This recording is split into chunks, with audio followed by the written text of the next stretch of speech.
Hi cuties, welcome to another cozy review. Hope you like my current backdrop. It's a blanket because I'm moving and there's nothing anywhere right now. But I have finished listening to Under the Same Stars by Libba Bray. This is her new release, which comes out February 4th, and I was very much blessed with the audio arc. And if you know me, you know that I love Libba Bray. I'm obsessed with the Diviners. I've loved it. I always recommend the series. It's great. And I've read Gemma Doyle, the first one. Wasn't my total vibe, but the Diviners owns my soul. And now so does this book. This is not a supernatural book like the Diviners is, which is paranormal 1920s.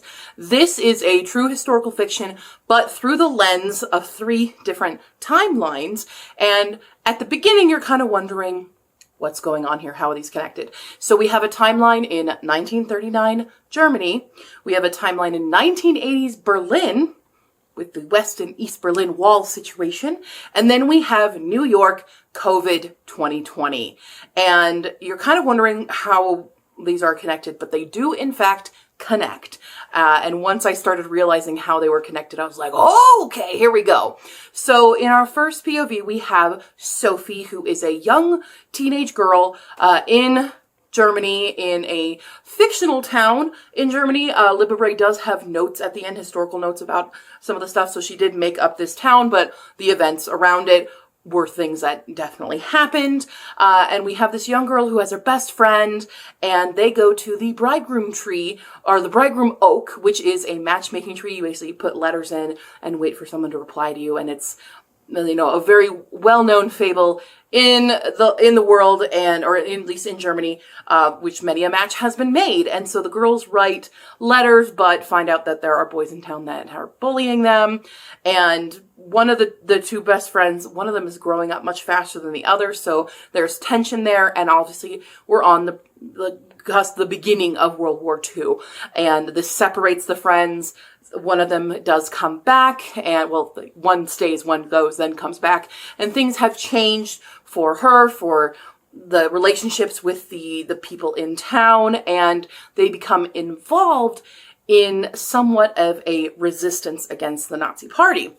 Then we have 1980s Berlin, and we have Jenny, who is an American in Berlin. Her family has been brought over because her dad's involved in the government there, and or at least in the American government, in the embassy and stuff here. And she gets involved with Lena, who is a punk rock girl, who we discover some secrets about her, and she gives us a lot of information about East Berlin versus West Berlin, and really opens up Jenny's eyes to things, and ends up, Jenny is a violinist and ends up in the punk rock band as a violinist. And I think that is the coolest thing. And I definitely need a punk rock band with a violin instead of guitar, because I would totally be down to listening to that. But all this while, it is Jenny's kind of revelation into her queer identity and dealing with the politics of the time, dealing with her struggle with her family and how her parents are.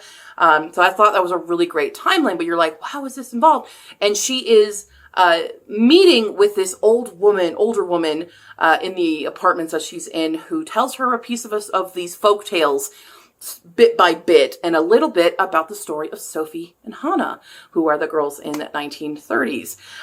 So that was very, very interesting there. And then we go to 2020. We have Miles, who has had a falling out with his best friend, Chloe, and they're suddenly reconnecting. Chloe's grandmother is very, very ill, and things are, you know, it's lockdown, and Miles is alone because his mom is he has 2 moms. One of his moms is a nurse, so she is never around, and the other one got stuck on the travel ban during the time. And he and Chloe reconnect because they love kind of unsolved mysteries, so they're trying to figure out this unsolved mystery of these people in 1939 not in Berlin, in Clarence. I forgot how to say the name of the town that Sophie and Hannah, and they're kind of investigating this missing persons case because they have an interest in like true crime and stuff.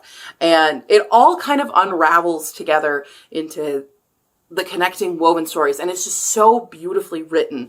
And it is very timely with how the propaganda that you see in each timeline and how certain current administrations are using the exact same tactics that the Nazi Party did. And it's really disheartening because this book has a hopeful message. And especially with the 2020 COVID stuff, you have this hopefulness that maybe people aren't so bad and they'll bond together and make things a better place for the younger generations. But knowing what I know now about how COVID ended up and how things are currently, it kind of hurt. It almost, my heart broke a bit for these characters because I know what they don't, and it is a bittersweet ending once you find about like whose identity is what, who's telling these stories and stuff. So there is that aspect of this. I do recommend it. I anticipate this book being a banned book because of the messages that it has in it. And so read it now while you can before things go fully sideways here. But it was just beautifully done. Libba Bray is so good with words. In the audio especially, so we have 3 different narrators, and there are these interludes of the folktales being told, and it sounds like an old-timey radio. And there's this beautiful transition moment where you're listening on that old-timey radio and it morphs into one of the voices of the characters as you find out who it is.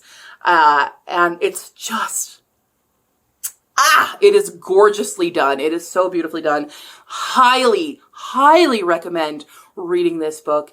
I gave it 5 stars for sure.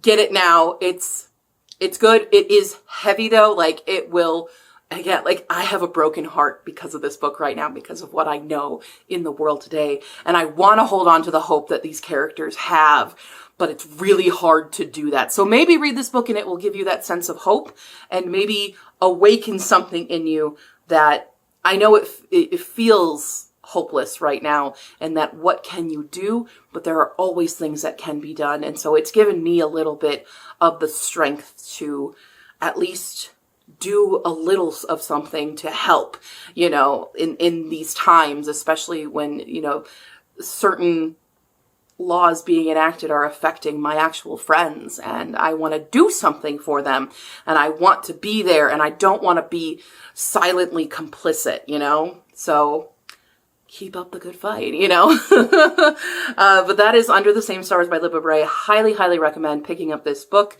and thanks for joining me on my little mini review of this arc. See you later. Hopefully, or before the revolution happens, which is a quote from the book. Okay, I'm gonna go now. Bye.